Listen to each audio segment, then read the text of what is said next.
Good day everyone, my name is Arshal Estibay and today we will be discussing the topic about Rizal and the 1896 revolution. So the first one is stranded in Manila. Due to many stopovers the steamer España made, its arrival to Manila was slightly delayed. When it reached Manila on August 6, to Rizal's disappointment, the ship, which was SS Isla de Luzon, that should have carried him to Spain. From Spain, he would then proceed to Cuba, had already left the day before. So as stated here, the steamer España had many stopovers, which caused it to arrive in Manila later than expected. When it finally reached Manila on August 6, Jose Rizal found out that the ship he was supposed to take, the SS Isla de Luzon, had already left the day before. This ship would have taken him to Spain, and from there, he planned to travel to Cuba. The authorities told Rizal that the next ship he could take, the SS Isla de Panay, would not arrive for another 28 days. Since the España was about to leave again, Rizal was moved to another ship, the Castilla, where he stayed for the next 26 days.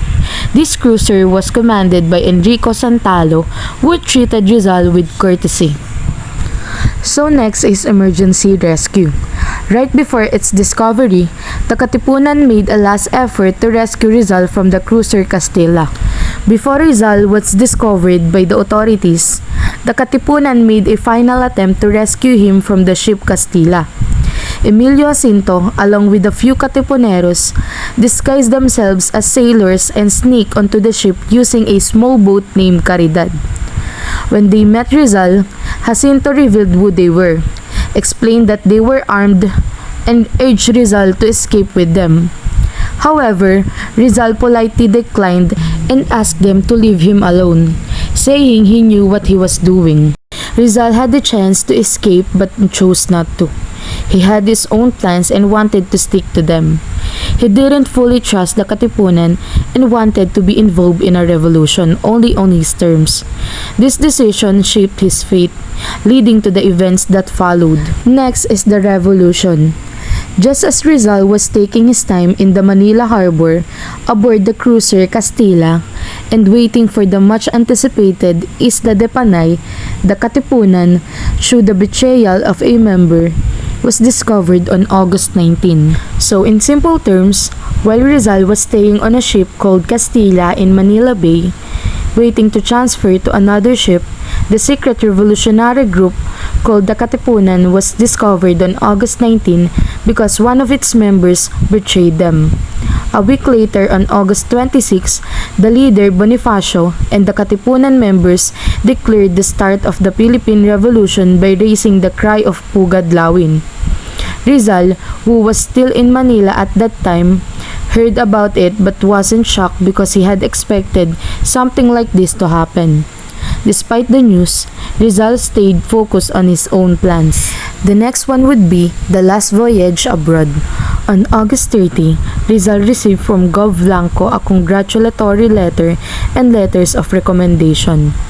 Basically, Rizal received a congratulatory letter and recommendations from Governor Blanco, preparing him for a trip abroad. On September 3, he boarded the SS Isla de Panay heading to Spain.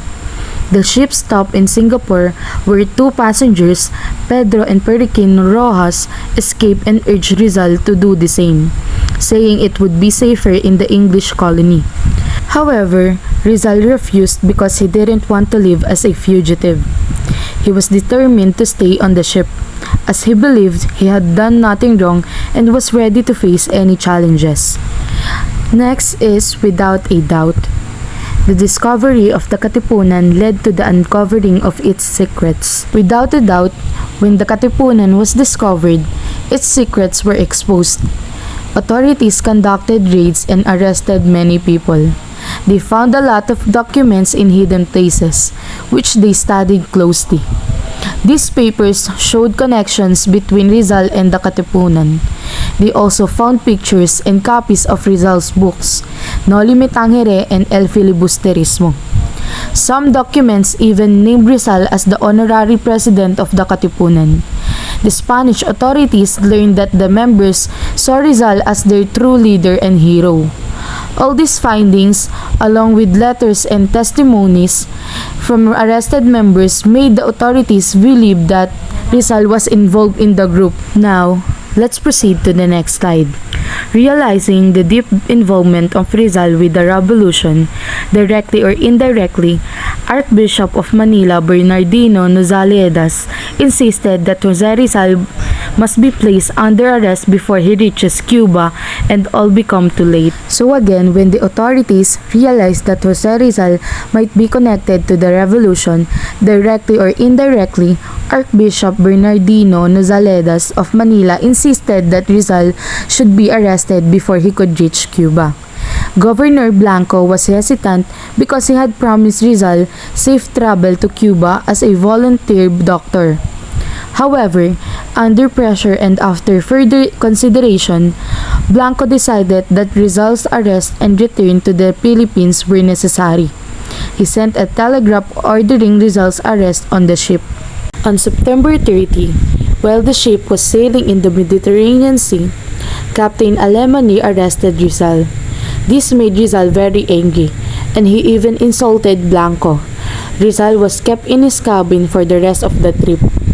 On September 6, the ship arrived in Barcelona, where Rizal was imprisoned at Montjuic. That same day, Eulogio de Supuhol, the former governor who exiled Rizal to Dapitan, visited him. The next day, Rizal was moved to another ship, the SS Colon, which was headed back to Manila. Next is the final homecoming. Since leaving Barcelona on October 6, Rizal continuously recorded the events in his diary. On October 8, an officer told him that the Madrid newspapers were full of stories about the bloody revolution in the Philippines and all blame was on him. So as stated here, after leaving Barcelona on October 6, Rizal wrote about everything that happened in this diary. On October 8, an officer told him that newspapers in Madrid were blaming him for a bloody revolution in the Philippines. Even though the accusations were unfair, Rizal felt thank you for the chance to go back to his country and clear his name. Also, Rizal's friends in Europe and Singapore heard about his situation and tried to help.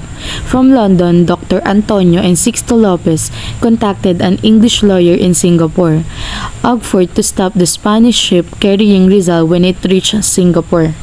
They filed a legal request to free Rizal, arguing that he was being held illegally. So when the ship arrived in Singapore, the lawyer brought the case to court.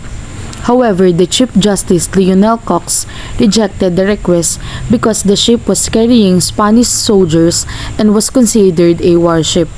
According to international law, Singapore had no authority over it. Rizal didn't know about this rescue attempt because he was locked up on the ship.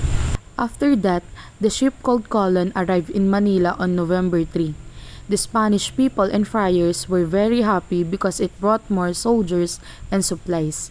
While everyone celebrated, Rizal was quietly moved under strict guard from the ship to a place called Fort Santiago. So the next event that happened will be discussed by the next reporter. But to sum up my presentation, allow me to read you this quotation. To be free, one must have the intelligence and the will. Without this, freedom is dangerous, according to Jose Rizal.